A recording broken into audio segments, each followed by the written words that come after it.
This system was built to be something that you want to keep playing because it just keeps popping off.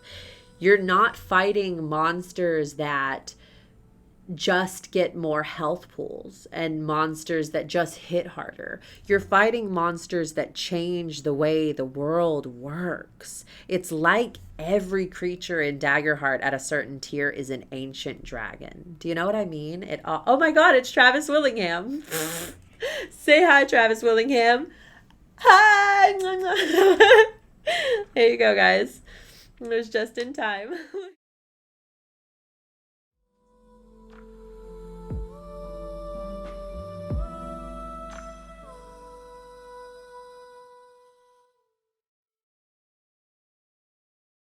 Hi everyone, I'm Rachel and this is the Faint Divinities, the first channel on YouTube and Twitch dedicated exclusively to Daggerheart, which is the new tabletop RPG from Critical Role and Darrington Press, their publishing house.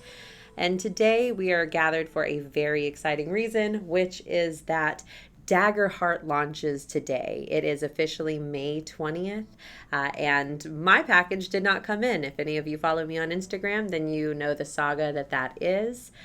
So I came to Geeky Teas. I'm very lucky and fortunate to be very near to an area where I can easily access a game store, and specifically the game store where the launch for Daggerheart is going to be happening tonight.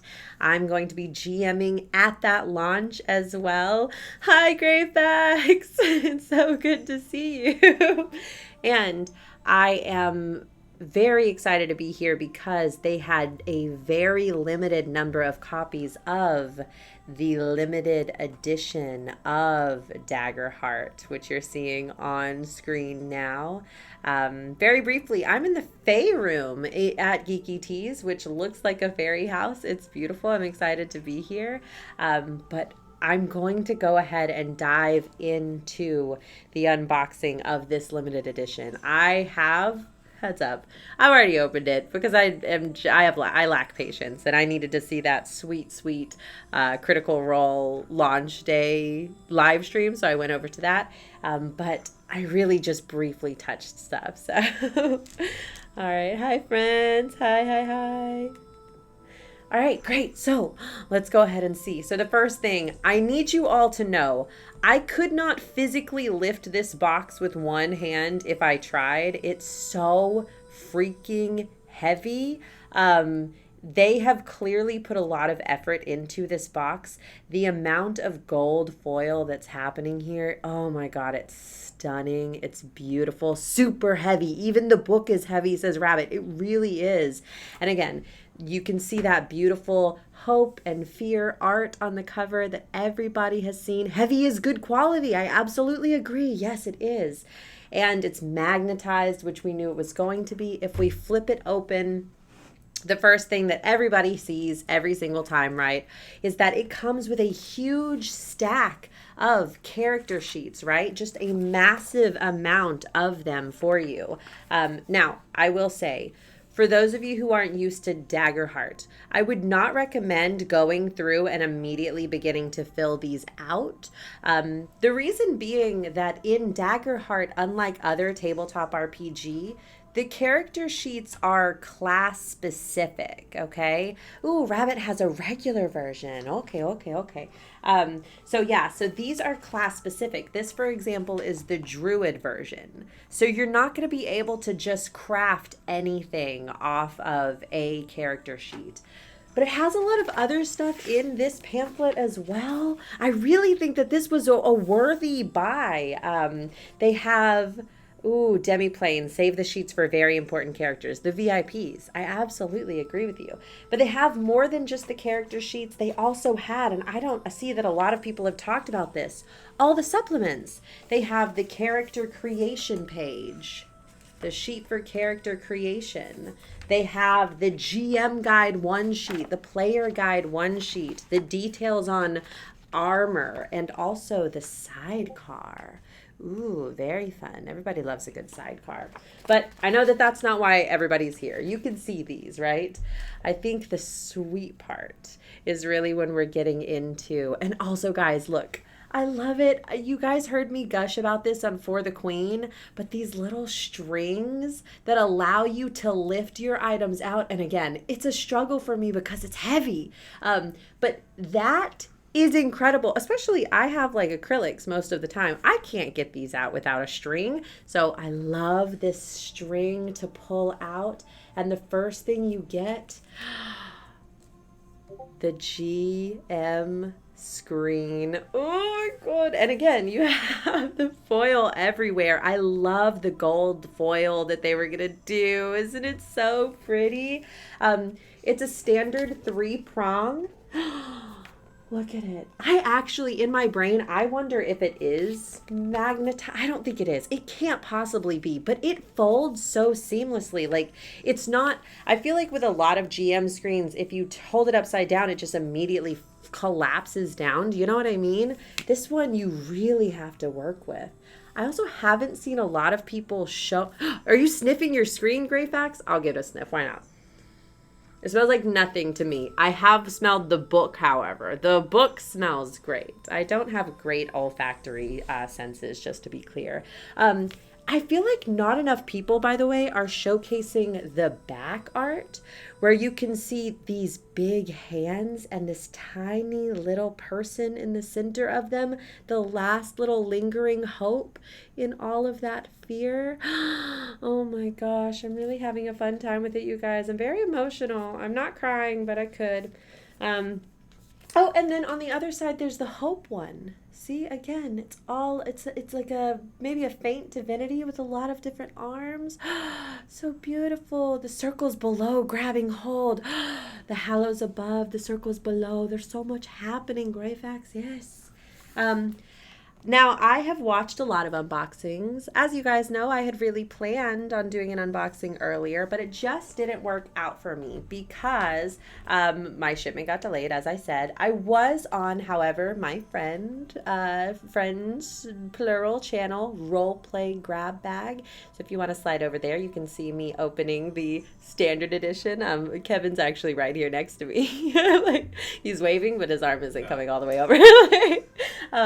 But I've watched a lot of these unboxings, and I think Lou Boffin had said for her, I think her pronouns are she, her, that it is too much information, that she would prefer bigger versions of this information.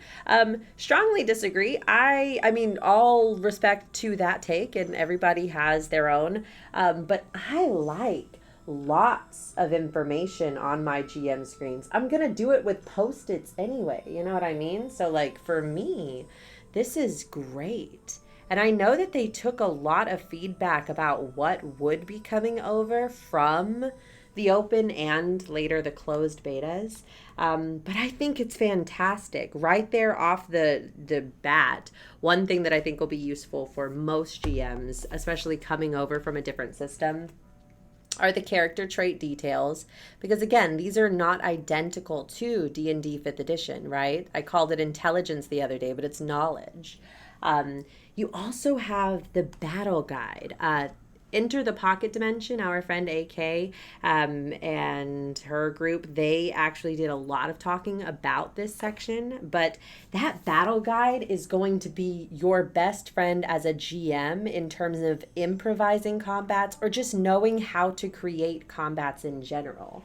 The basic concept is that you're going to take a base amount of battle points. So if you have 3 players, for example, you're going to multiply the base score, which is 3. I should use 4 players. 3 points times 4 players plus 2. Don't get overwhelmed by it. It's very easy. 3 times X plus 2. So in the case of 4 PCs, you would end up with 14 battle points, and then you spend them based on the difficulty that you want to set. So if you want to make it an easy battle, you subtract 2 or even 1. If you want to make it a very difficult battle, you might add 2. and then you buy the types of adversaries that your point buy will allow. And I know this is going to be very blurry, guys, but I hope that you're getting kind of the gist here. Great facts. The more info is better. Can always keep a magnifying glass behind the screen. I 100% agree. And again, my thing is like, I want it all here because otherwise it's in the book. Battle Point seems like a great adjustment post beta. You know, the battle points, were they in the open beta? I feel like I can talk about the closed beta at this point because who cares? It's in the world at this point. Go Team Valor. I was part of Team Valor, one of the groups that were playtesting in closed beta. We had battle points. I used them constantly. That was what Rabbit said. Was pretty sure they were in open, but I don't know, guys. I really don't know. But I will tell you, they saved my life. I could basically create a combat scenario in, I don't know, 10 minutes, 15 tops, because it was just so seamless. Not that I did. You know that I like to take my time. But they have all of the quick reference details. There are very few kind of, what are they, conditions in this system, which I prefer. Everybody knows I've never had anyone take poison damage at my tables. I forget that it exists, but they have the details on the vulnerable condition, the restrained condition, and what a temporary condition is, those kinds of details. Temporary being the GM can just cancel it with fear at any time. That sweet, sweet tag team roll mechanic. And then I do really like this section. A lot of people don't think it's valuable to them, but again, I think that they're going to find it more valuable as they're getting into it. The right-hand side of the screen is dedicated exclusively to GM running the game. Your GM moves, your GM principles, those moves are going to be incredible for you. Because remember, your currency is fear. So you're gaining fear as your players are rolling fear at the table. But sometimes you don't know, what can I use that for? Now, I advocate, if you're at a loss, stress your players out. You know what I mean? Just spend fear, make them take stress. It's not as strong at lower levels. At high levels, stress really becomes a big deal. But this gives tons of examples of what to do with the stress, you know? Make the world react to it. Ask a question and then build on the answer. Those kinds of details. Lots of stuff to happen here, guys. Very excited. I had to get the limited edition because of this. Now I have two, and I think, don't hold me to this, I think I'm going to do a giveaway of this second limited edition. So let me know in the comments, because this will go on to YouTube. Let me know in the comments if that would be a good idea, and maybe we'll do it, because again, I'm about to have like 5 copies of Daggerheart, and that's all my fault. Okay, so I kind of want to save the book till last. I will very briefly pull it out just so that we can see it. Ooh, now, a lot of people, you don't want a convention copy you carry with you when GMing. The convention copy is going to be my core. I have a couple of copies of the standard edition. MC Cat says, can never have too many copies. That's my theory, honestly. I stopped collecting actual physical books a long time ago. I read the book, I get rid of the book, because I've moved too many times. But for actual system stuff, yeah, I need that. So, one thing, I don't know how you guys feel about this. Tell me how you guys feel. The art that's on the core is different than on the limited edition, LE edition version. LE edition version, that's a lot of words that mean the same thing. But that doesn't say Daggerheart. It doesn't have all of those people and everything. Hot take, I kind of like the core rule book front. I do get, though, that this probably looks better as like an art piece. Do you know what I mean? If you want to like shadow box it in your home because you're a freak like me, then maybe this is what you want to do. You know what I mean? But it's so pretty. It's so gorgeous. Those of you who were in the Critical Role live stream literally minutes ago, I waited to do this until after that. Those who were over there, you heard them talk about the 3 genders in Daggerheart. You know, you got you got just a little guy, you got baby girl, and then what was the third? I forgot what Elise said. Just a little guy, baby girl, something else. I don't think it's Dommy Mommy, but my brain always wants to say Dommy Mommy. You guys let me know in chat. Big lady! A very good point. A Brienne of Tarth. That's what it is. Thank you, Rabbit. This is why I really appreciate you guys. Yeah. So again, I'm going to go into the book a little bit later, but Ellie is kind of meh to me. It's gorgeous, but like the core is just a smidge more, is what MC Cat's saying. That's a little bit what I was thinking, is that, you know, I like the core cover. Now, get you both. You know what I mean? Get both. Why not? And it's gorgeous, and it matches everything. It does scratch the itch in my brain. Also, do you guys like that my manicure matches? I know that we're here for like the product, but I really did it. People were lying to me about the color scheme. I was right. Kevin, suck it. No, I mean, we edited other videos and it was all about your hands. Sean even commented on your hands. Yeah, absolutely. So I'm going to put this away. I do want to note very briefly, a lot of page 86. Should we flip to page 86 before we go to this mystery portion down here? I'm going to give you all a little bit of a tease real quick. It slides. Okay, I'm going to do just that little step so that you're waiting with bated breath. Let's see what you're talking about, Rabbit. Page 86. Is there a big lady? Let's see. I hope there's a big lady. That's kind of, I only play 2 types of characters in tabletop. Oh, it is very good. These are actually the 2 characters that I play in tabletop. It's sexy lady or big lady, and that's really it for me. Oh my God. Look at them. Look at them. Oh my gosh. The art in this book is unfathomable, you guys. Look, Kevin, did you see this in the live stream? No. Look at it. Look at her, big lady, and the sex. Look at that. Oh my God. Okay, we're gonna save that for last, because there's just so much to go through with the book. Let's dive into Critical Role. No, I'm kidding. I do want to note, some people, mostly at the Pocket Dimension, I think, are talking about using this top section as a rolling tray. Oh my God. Are any of you box people? Do any of you struggle with throwing away boxes? Because I really, really do. And I think that that this is a good advocate for that. I'm just realizing, guys, that I didn't actually plug the power into my station. And it's fine for now, but it won't be for long. So I'm going to deal with that very briefly. Everybody take a sip of water while I do this real quick. It's going to be fine. I would like you all to know that I brought an extension cord to use in here because I am that person. Okay. All right. Great. We're all set. Are y'all ready to go to the secret place? I still have EverQuest boxes. Greyfax. At some point, we are going to hang out. We're both from Texas, and I want to... Oh my gosh, Kevin has EverQuest boxes too. Do you want to say, Kevin, say hi. Hello, everybody. As EverQuest boxes. That's your friend now. I have I have a box full of game boxes that I can't bring. See, and that's what I mean. MC Cat says, you mean we're meant to get rid of boxes? Were you EverQuest beta over here? Oh, I think the problem is that we're all old at this point, guys. Yeah. And we love games. Yeah. Arrested Development really came for us hard, you know? Okay. All right, guys. I have to push this back. And again, this is heavy. It is a heavy box.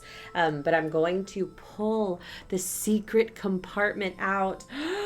Look at it, you guys. Look at it, look at it, look at it. It's so pretty. I'm going to bump the camera for sure. I'm going to bump it. It's going to be fine.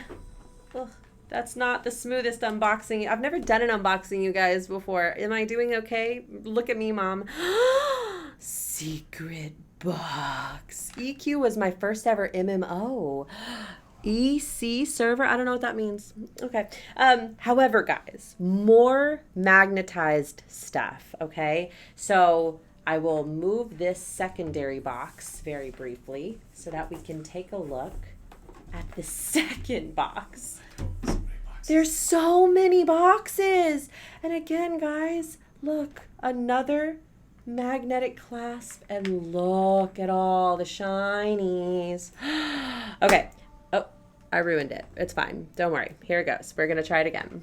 There we go. All right. See, look at that weight of it. Only a well-weighted box would smack you like that. I think this is valuable for some of you who might still be getting your limited edition copy. I did not realize this, but Kevin was talking about it earlier. These, first of all, look how they have gold foil on the wrappers. You see that tiny little sliver of gold foil? I was like, Critical Role just cannot be stopped with the gold foil. And then Kevin was like, isn't that, of course, so that you can open it more simply without ruining the plastic? And I was like, no, I looked at it. And then, guys, he's right. Oh, also, look at the gold foil on these cards, you guys. But look, there's a tab right there, which, again, I should have known. I had a problem at a younger age very recently. But if you just take that and tear it off, you then have plastic just still there. And it's just all there. Look at these cards, you guys. Okay, so here's the gold foil moment. Look at it. Oh my God, isn't it so pretty, you guys? Oh my God, it makes me very happy. Okay, so I know that you've seen this everywhere, for sure, everywhere, right? But these cards are so beautiful. Let me just, so remember, guys, on the back of the cards, if we're talking about a lot of them, they show you what they are specifically for. So we're going to talk about the book a little bit later, but we know that this game is built in different codexes, different domains that are how you identify the types of abilities your character and your class might gain access to, right?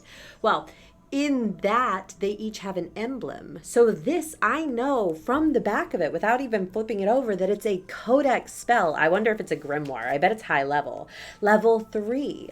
So this is Book of Norai, which we've used a lot at our tables. Book of Norai specifically is the one that has Fireball. You know, like, so if any of you are wanting Fireball at your tables back home, then you're going to want Book of Norai with the codex on it. OP Fireball is more OP now, says Rabbit. Is that true? D20 plus 5 magic damage is insane, you guys. Oh my God. Okay, well, I do also want to note, I know that a lot of the people at D20 and no cost, I cast Fireball. We all cast Fireball. You guys, something that I do want to talk about, and again, I wish that my camera was a little bit less blurry, so I'm going to show it here a little bit, and then also here. So the art on all of these domain cards, we know, makeup influencer hand, will it work? Nope, still no. Okay. We know that each of the cards was always expected to be unique, right? So now we're seeing that. All of these cards have different art on them. There is not a duplicate in it. Your camera is farsighted. It absolutely is. But for those of you who like tarot and things like that, a lot of us know what a tarot card is represented by the image on it. I want pictures both for my major and my minor arcana because they help me to read. In this case, the art tells me at least one aspect of it. This first ability in Book of Norai is Mystic Tether, which is your ability to temporarily restrain a target. Now, that is what you're seeing in this image, though, again, I know it's a little bit difficult to make out. This blue line here is a chain that's wrapped around the beastie there. That's what's the Mystic Tether. So again, if you go to any of these cards, you're going to be able to understand what it is about by what's there. For example, Book of Typhar or Book of Tifar, I don't know.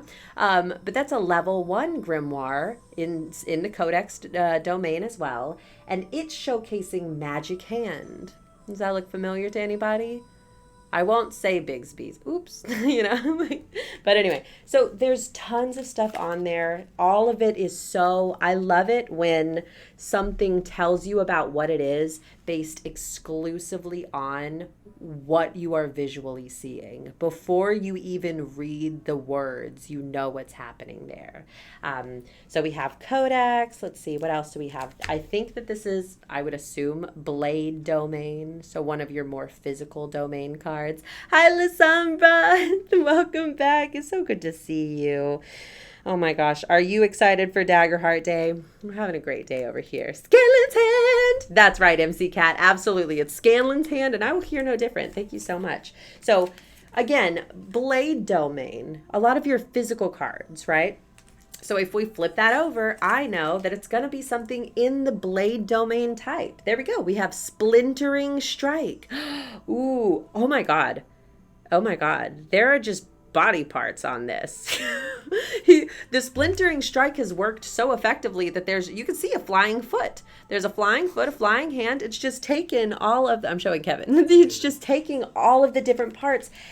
I am going to be looking at each one of these cards 1,000 times, you guys. I'm not going to be able to get away from it. So we have Blade we've talked about. I'm trying also like a weirdo to keep them in order because that's how my ability functions. Oh, gosh. Was that not Blade? Was that Bone? Because now I have an axe. I need to look at the domain circle, you guys. I'm going to have to go to our book. I'm going to have to. I have to open it up. So let's go very briefly over to our table of contents is how I'm going to know where I'm going, right? Which, by the way, look at our little lady there. She's baby girl coded. Yes, baby girl. Okay. So I know that to see my domains, I'm going to go to page 24. So let's go ahead. I'm only showcasing that so that you guys know how easy it is to read. And here we are, guys. The domain circle. Look at her. Now that shows all of the different domains and which classes they share with. And on the other side, you can see the domains that actually are. So, there we go. I was wrong. The double daggers are Bone, which is the domain of tactics and the body. Blade is the axe. I really should know that, you know, but I just don't. I know a lot of them. I know Codex and Splendor and Valor, Team Valor, Sage, Grace, you know. Very briefly, I'll run through these very briefly. Ooh, MC Cat says one of my favorite pages of the book. Which one? Is it this one? Oh my God, I'll show it again. The domain circle is so hot. Oh God. But they're both. This is a very good page to open. That circle. Yes, you're right. It's very good. Arcana. Very basically, it's the domain of innate and instinctual magic. Okay, so we're thinking more sorcery rather than wizard, right? Blade is the domain of weapon mastery. So we're thinking steel, bow, specialized arms. Bone, again, as I said, is tactics and the body. So fighters more so, right? Codex is wizards. Think wizards because it's really your grimoires, your wizard spell books, knowledge-based abilities. Grace, up there with the little butterfly, is your charisma one. Think your bards, also your rogues in this system, because that makes sense. Rogues are charisma a lot of the time. They share that with Midnight, right? Midnight is another one for rogue, and that one is specifically the domain of shadows and secrecy. There are a lot of things that reminds me of. When we get a little bit deeper into Daggerheart, we're going to have to talk about all of the influences because they make call-outs in the book and in the cards and everything, but there are so many. Sage, green magic, right? This is going to be nature, of the natural world. Splendor is the domain of life, so Splendor. Think your clerics, even though I know that our good friend Matt over at Enter the Pocket Dimension has an issue with the Seraph class, but your clerics, your paladins. And lastly, Valor. Valor is the domain of protection. So again, your guardians, your paladins, and all of that starts to make sense when you're looking at the circle and how the classes share things, right? So now let's return to our cards. So now, knowing what we know, Blade. Aha! And again, from that, we can flip it over and we have Battle Hardened.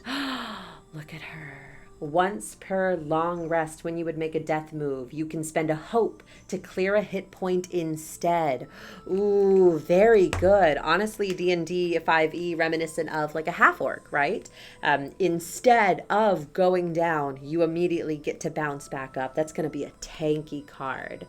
For those of you, by the way, who have been playing a little bit but don't know everything, let's talk very briefly about kind of the anatomy of a card, and then we'll move on. But you have your card, your picture that's going to explain it, the ability details, the level of the card. Ooh, I'm not showing that very well. Let's try that again. So, picture, ability, the level of the card, the domain iconography. Down at the bottom, it does also tell you who was the artist for every single card. In this case, Arturo Gutierrez Gonzalez. And it tells you what page from the core it's from, or sorry, what card it is. This is 114 out of 270. And lastly, this is the circle I get the most questions about when I'm GMing this at conventions. What the heck is that in the top right-hand corner? That little number with a lightning bolt. That is the cost of exchanging it.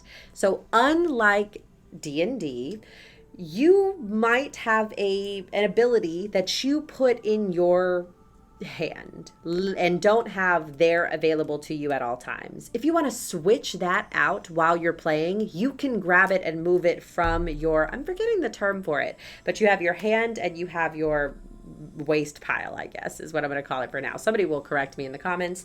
If you want to exchange it, you can mark 2 stress and vault. Thank you so much, Rabbit. God, Rabbit, I'm so glad you're here. The vault. You have your hand in your vault. If you want to grab an ability that you did not prepare for the day and move it from your vault into your hand, mark 2 in that case, stress, and that's the exchange. It instantly makes everything available to you. So good, so strong. This is a good system, you guys. Obviously, we're not going to go through all of the cards here, but there are so many. They're all beautiful. I love the color schemes for so many of them. I'm really struggling to put these cards back into the box, and you're probably all hearing a lot of plastic. And remember, you have not only your domain ability cards, you also have your community cards. So for example, you might be from the seaside if you're a seaborn. You might be from a law-abiding world if you're loreborn. That's me. You could be a wanderer. Guys, tell me. This is not the giant capybara, is it? The capybara that was referenced? I don't think it is, but it's certainly a cute little guy. You have all of those. You also have your subclass cards. So in the case of a bard, for example, you get through 2 different options. You can either be a troubadour bard or a wordsmith bard. And remember, leveling in Daggerheart means you can take it as a foundation. If you want to be a troubadour, you can take it as a foundation. And then when you level up to a certain point, a specialization. And then when you level up to another point, a mastery. Same thing, you could alternatively be a wordsmith. So they have different abilities, the subclasses. And again, foundation, specialization, mastery. The idea being at level 1, you're going to start as a bard, and as you progress, you get more and more skills. It's the capybara. They confirmed it on Reddit. Thank you so much, MC Cat. Man, I love that my community, because I got it started so soon into the open beta process, it's just full of like the elite of the elite subject matter experts. Thank you guys for being here. Y'all are incredibly helpful. I run this thing at conventions, and we should switch seats sometimes, you know. So tons of value in those subclass cards. You have the druid ones. I think that there was one that I really did like. Oh yes, the rogue. You guys know that the rogue stuff was my favorite from the very beginning. And so I kind of wanted these. No. There we go. I like these rogue cards. Here we go. Look at those. This is if you're going to be a night walker, which is what I would almost always be as a rogue. Me and Laura Bailey have that in common. Hello, Strimma. Are there multiple copies of cards in case more than one player uses the same ability? Thanks. That's a great question coming in from Bam Bam XXXXX. Okay. Fantastic question. I don't think there are multiples of the ability card specifically. A lot of the guidance in the system certainly is that at your table, you should consider playing with different abilities so that you have a lot of different impact, or share the cards at the table. So I don't see those. I will say there were multiples of certain items, like for example, the community. There are 2 of the Orderborns, for example. So there are multiples in some case. I don't think of the domain specifically, but great question. Yeah. Fantastic. Also, remember that a lot of people, if you're not going to use the cards, I hear this a lot, people who are like, I don't want to have all of that. That's okay. The abilities are always going to be available for you to like jot down in some way, or a lot of us, frankly, are going to use Demiplane, the online aspect. So great question. Yeah, I would love to answer more questions if anybody has them, or again, my genius chat can as well. Also, I do want to showcase our Divine Wielders only because Rowan Hall really was excited about the art for this, guys. This is apparently a childhood crush of hers, and so this was requested to the artist to make details of. And you guys know that Seraph is one of my favorite classes. Although I think the Guardian is the best class. Best and favorite are definitely different. Daggerheart has PTP for the cards on the Daggerheart website. Absolutely, yes. They're trying to make it as accessible as they can, and I think that's so admirable of them. I think they're doing a great job. Okay, so we've talked about subclass cards. The last one that I think that we haven't really talked about, and let's see if we can get to it, is going to be Ancestries, I think. If I can find some. Here we go, I found them. Okay, so let's get over to our Ancestries because I'm not going to make a video, an unboxing, without showcasing. I'm not going to wait till the end. That's not how I do things, you guys. I'm going to go straight to the front and show you our little guy. Our little guy, one of the 3 genders in Daggerheart, our Ribbit. There he is. Look at that guy. He's so cute. I love him. He has been my favorite from the beginning. You have heard it from me before. I know my first video game was Chrono Trigger for the Super Nintendo, and I loved it so much. There was a frog in there who was a fighter, and Matthew Mercer also loves Chrono Trigger. I really feel like maybe there was some influence of making the Ribbit such a prominent class in Daggerheart. Maybe I'm wrong. Maybe someday I'll get to ask him. Who knows? I could not avoid showing the Simia. That Simia is for you, Steven. Look at him. One of my players is planning on building a Ribbit based off of Chrono Trigger. Oh my gosh, incredible. Oh my God. I know that people say her name differently. I had such a crush on Marley. I say Marl because I was just learning to read. I thought the E was silent as a little tiny baby.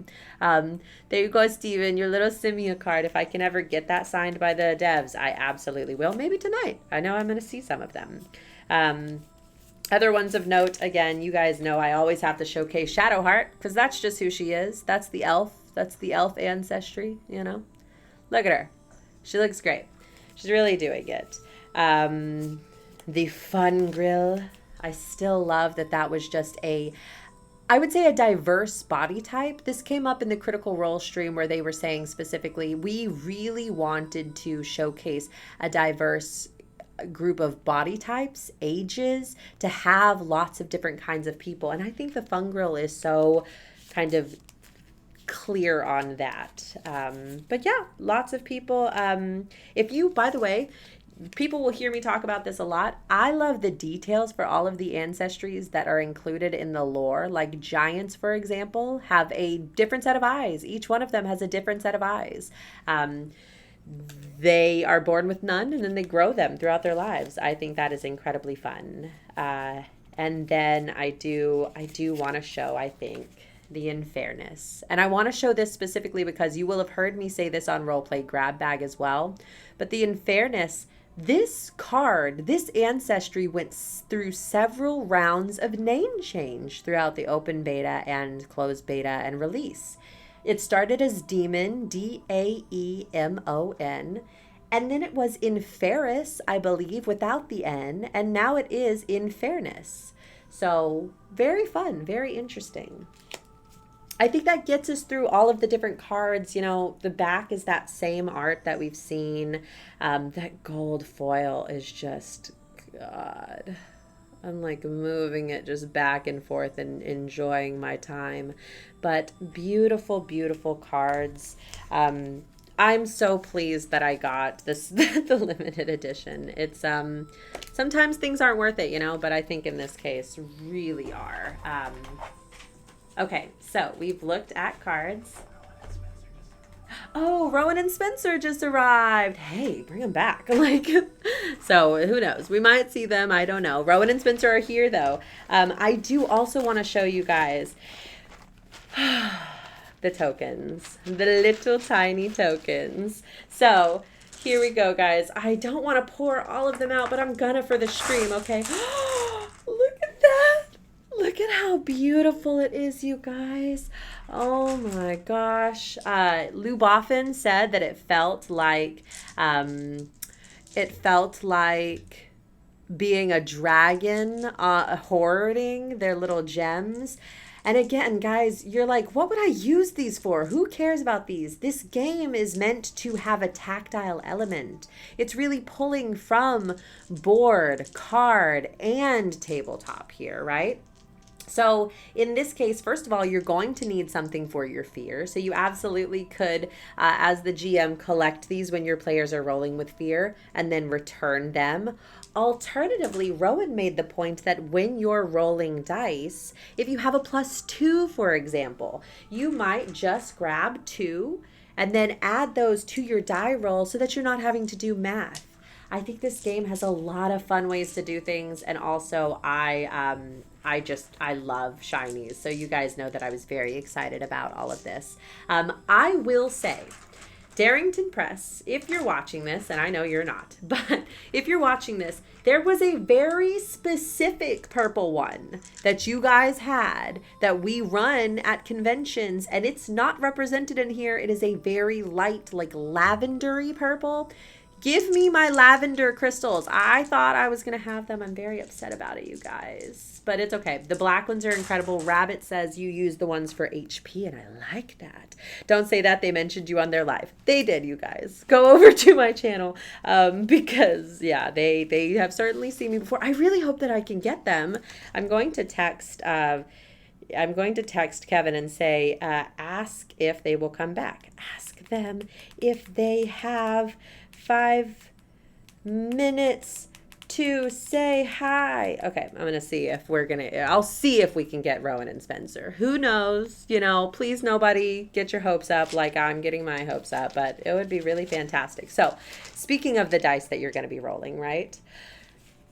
Daggerheart came with its own little dice bag full of dice in it, and they are, oh my God, are they magnificent, you guys. So I'm going to show first the just set, okay? The set of dice.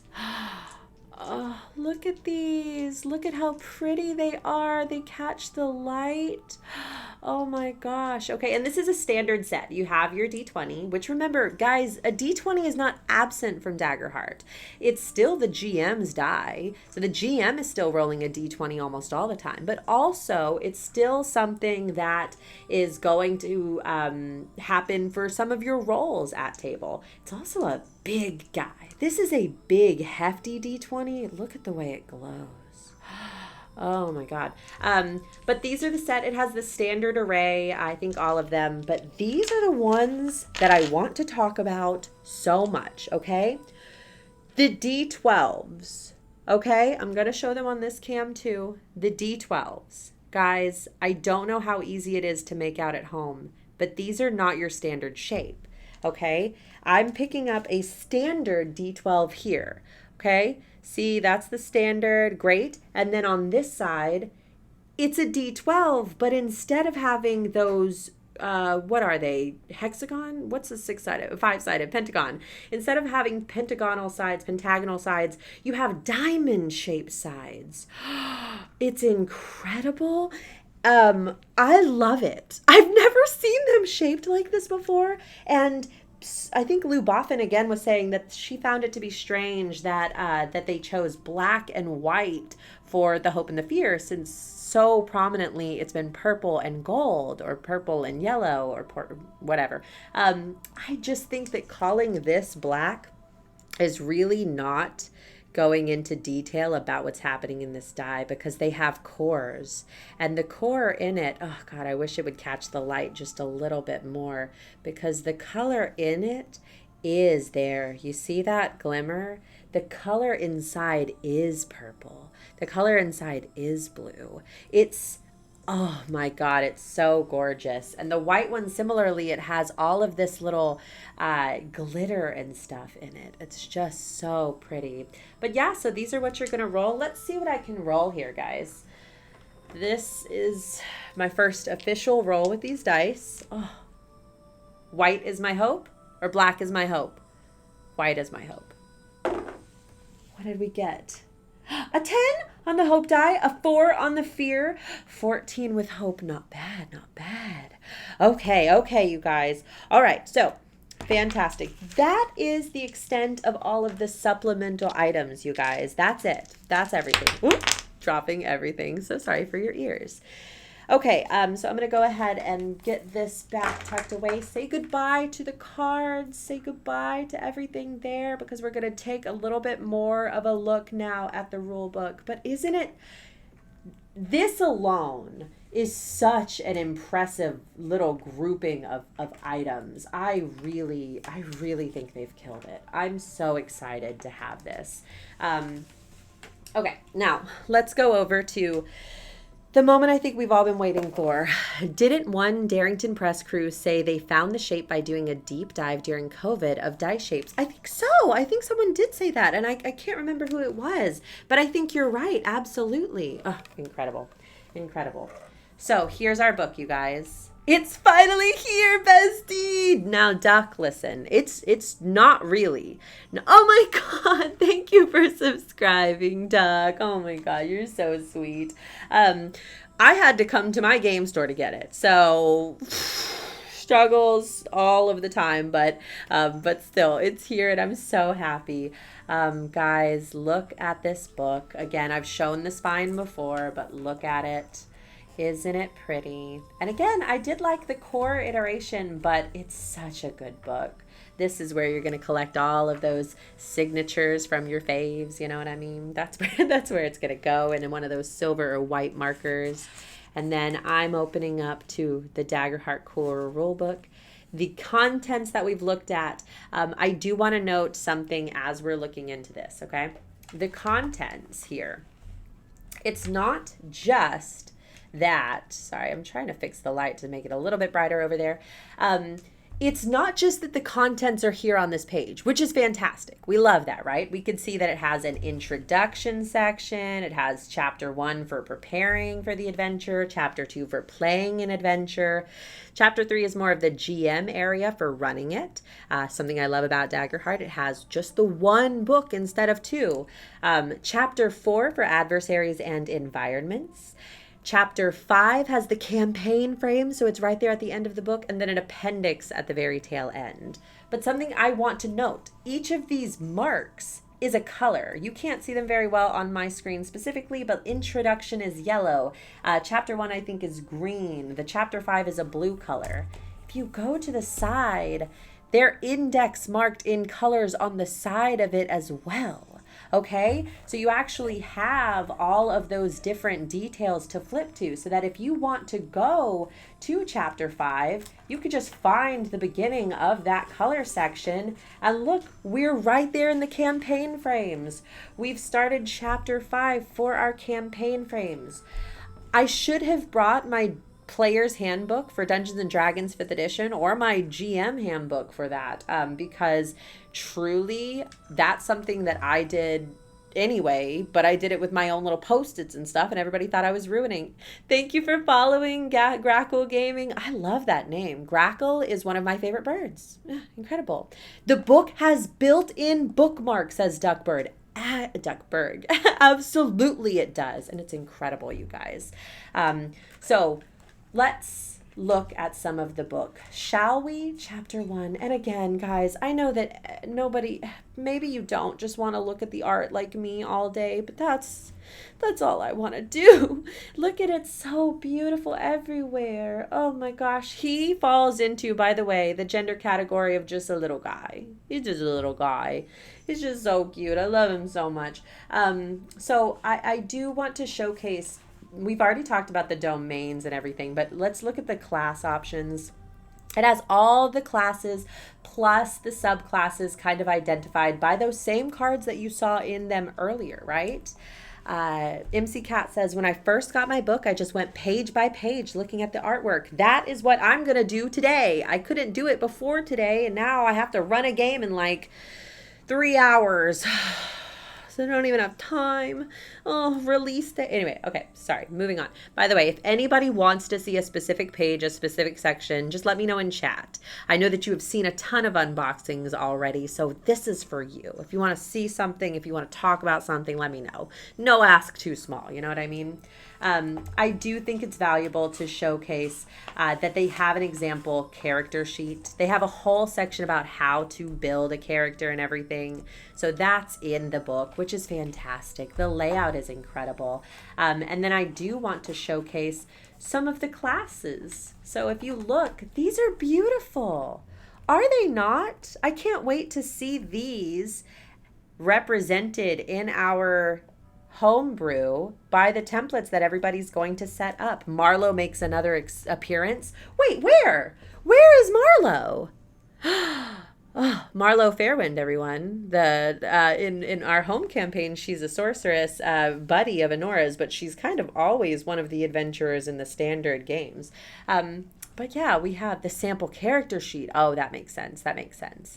But yeah, so you have your details on your class, you know, what domains they fall into. Their starting evasion is very important.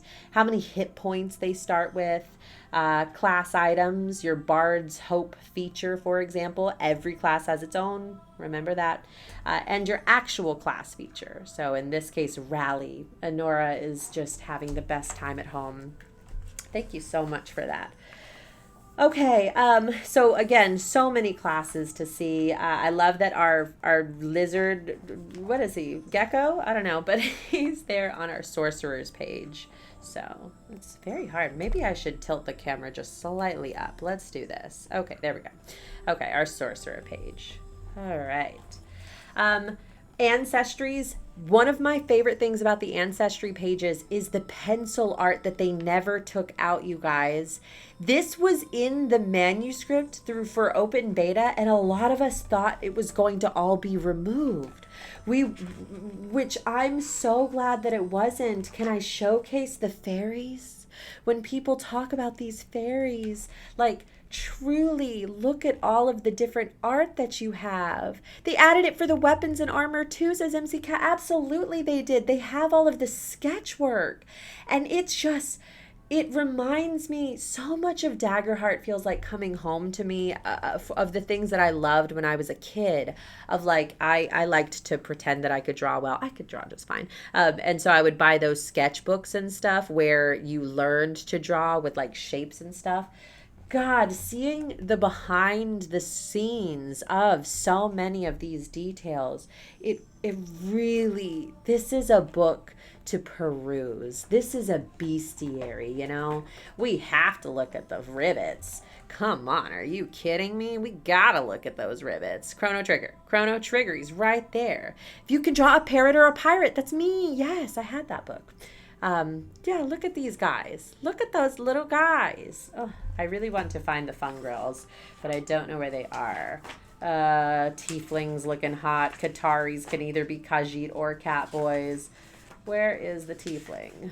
Giants with all of their eyes. Oh, sorry, not the Tiefling. The Fungrill is what I want to see. Fungrill. Oh, look.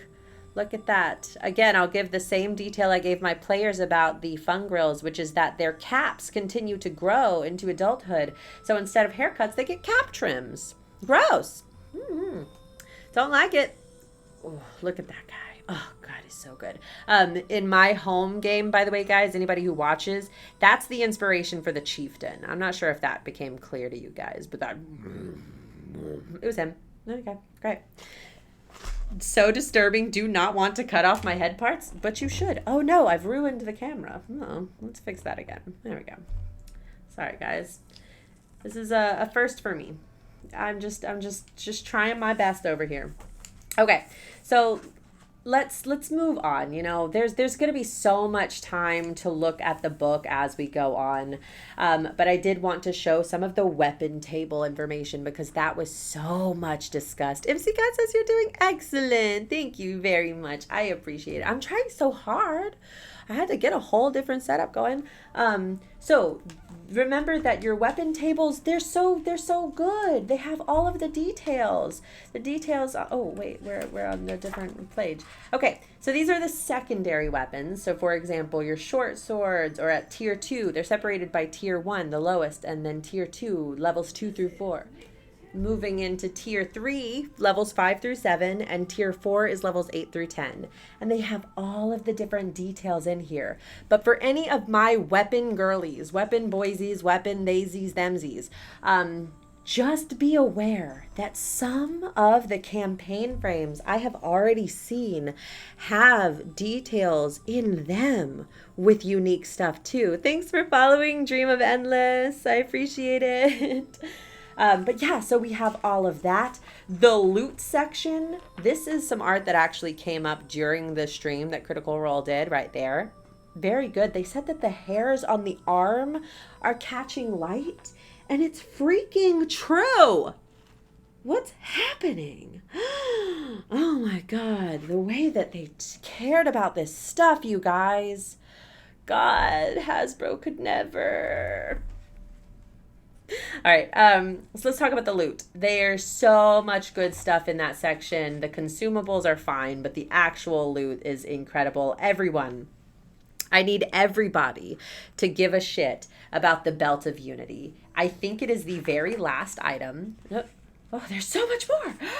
Is there more stuff than there was in the open beta? I don't know. I will have to do a deep dive, guys. But that Belt of Unity, the very last item, tag team roles. The Belt of Unity lets you do it with 3 of you, okay? Oh my gosh, okay? Being able to tag team with 2 of your companions in one specific attack, that is the stuff of my RPG dreams, okay? I love JRPGs. I keep talking about Chrono Trigger. Let me talk about a different one. Legend of Dragoon, baby. Okay. Or Chrono Cross if you played the regular PlayStation. Final Fantasy. So many of those where you got to team up with your group to do the combo moves. That Belt of Unity allowing 3 players to all simultaneously do stuff is going to be so good, okay? You're really going to want to get that. The loot is on page 130 and 131 in chapter 2. The consumables follow after. You've got to look through that. I can't wait to look at all of this, you guys. I hate that I have to work the rest of this week. Duckberg said that dwarf was my face opening up the limited edition. Was it just maniacal? Let's see. Me too. That's me. Let's see if we can do it justice. Am I doing it? Legend of Dragoon, says Duckberg. Yeah, we're all nerds here. This is our nerd space. Absolutely. Yeah. Okay. All right. Let's look at some other stuff. Again, if there's anything that you guys want to see specifically, there is a full example of play at the end of chapter 2. I'll be honest, I read this because I'm a completionist. I read this a little bit while it was in the open beta process and stuff. It's not helpful to me. But I am not that kind of a learner. I'm a tactile, I'm a participating learner and stuff. I think it's so cool, though, that the Darrington Press team cared about all of the different modes of learning. So good. Thank you, guys. Y'all did a really good job. GM drops a 15 health point solo boss on the table. Players 3 combo alpha strike it to death. GM sad face. GM, sad face, happy heart. Happy heart, because your players did it. And that's all that we really want, you guys. Okay, moving on. More beautiful art. Ooh, guys. This art. Oh my God. It's one of my favorite pieces in the entire book. I love it so much. I will have to shout this out somewhere. Follow us on Discord. I will do a shout out afterwards. Or if somebody knows which one it is, let me know. I found it earlier in the cards and then now I've lost it. But oh my God, the art in this book is crazy. I love how they used so many different artists to create this, and you can feel it. Ooh, why am I just going to just art at this point? Look at her. That's just a sexy lady. God. Big lady. Okay, but this is the section all about core GM mechanics, okay? So you have all kinds of details there. I want to move on. We're not going to spend a lot of time on this. I want to talk about our adversaries, okay? This is where a lot of people are going to care, right? So you have so many adversaries to pick from. Now, there's going to be more, and there's going to be so many more coming just from the homebrew alone, right? So first, I do want to note that there's an appendix of these. So there's all of the different adversaries by tier. You're like, oh, well, of course there are. Not always. Not every system has this specific chart. It's so helpful. It has it separated out. This, in combination with that GM screen, is going to make a world of difference when you're trying to throw together an impromptu combat. You're really going to want to get there, okay? But let's go ahead and dive into some of these items. Now, you guys have seen some of these played at home. The Glass Snake by Sean Ellis, who was there at the launch party, by the way. I haven't seen it since it was just the pencil art. Oh, it's so beautiful. Nora, in our home game, found her sister's speaking sphere. Anyway, inside of the glass snake, because you can see through its skin. Oh, and there's its stat block, obviously.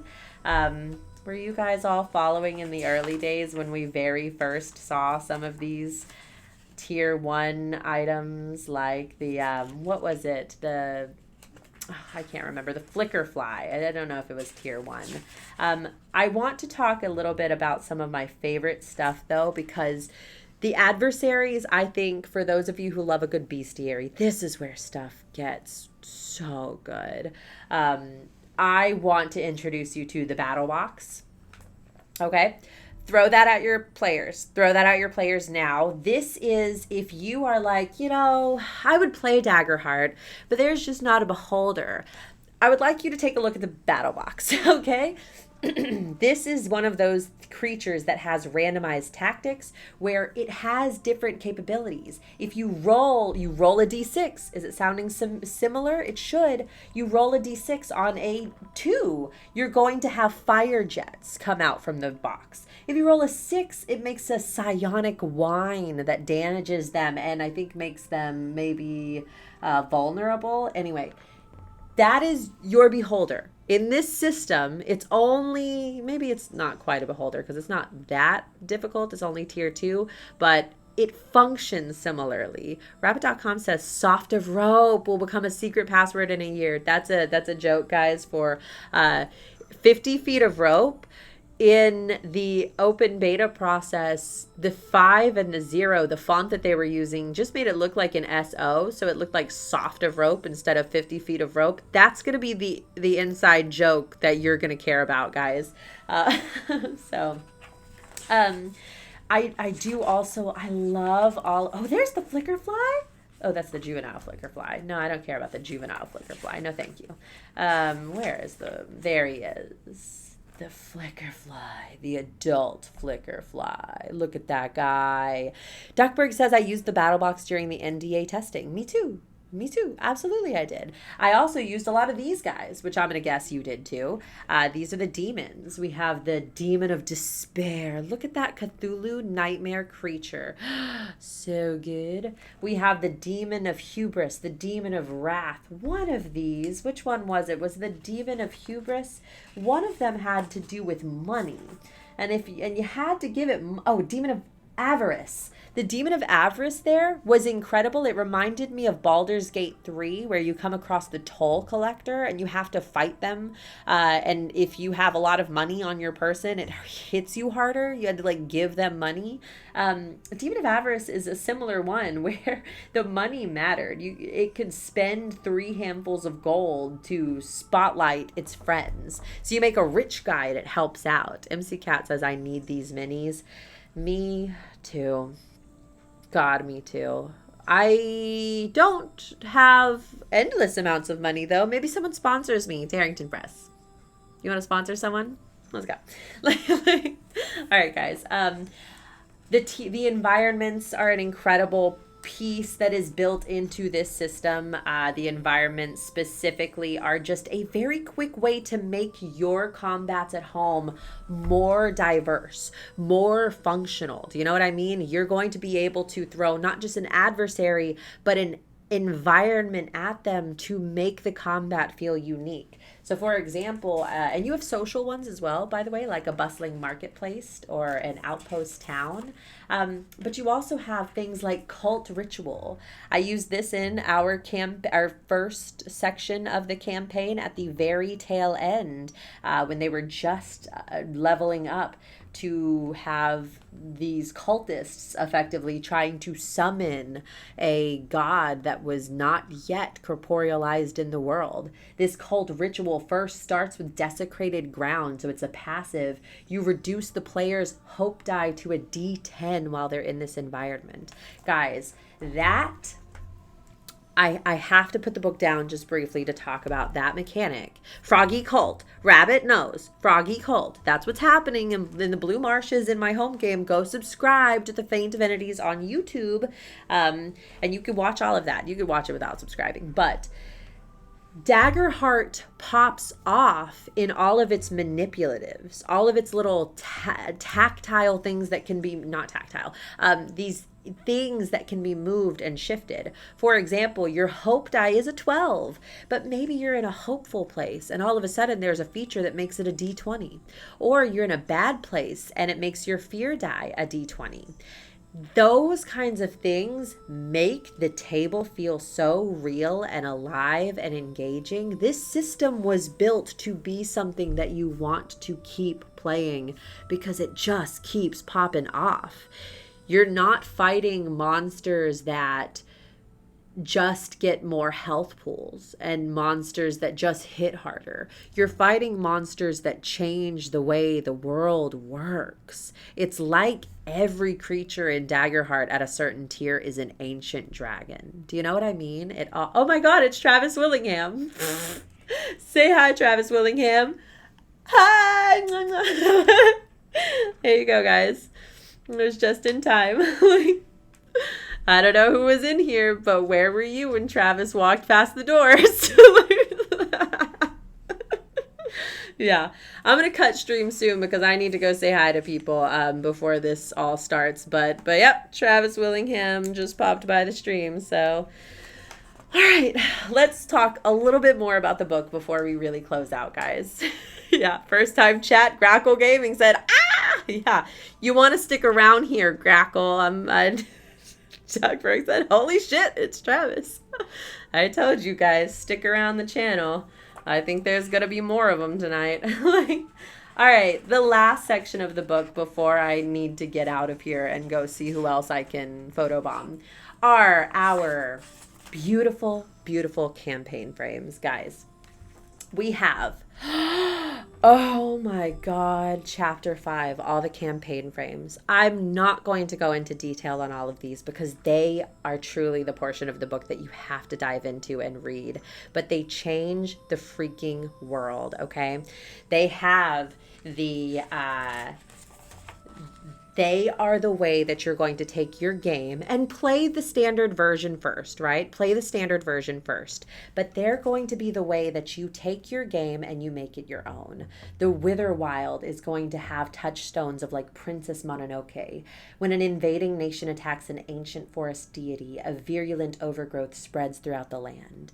This is how you as a GM have training wheels. You're gonna be able to start into this system immediately because it has the bones there for you, okay? It just has the bones for you. If you're looking for the concept of a dying natural world, you go Witherworld.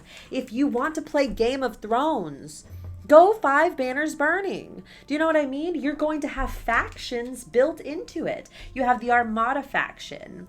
You have Hilltop, which is a rich theocracy that exerts a monopoly on access to the gods. Do you see what I'm saying? You at home don't need to build out every little detail to give your campaign a story. You're just going to have that built in. MC Cat says Witherwild was basically Menagerie. Absolutely it was, yeah.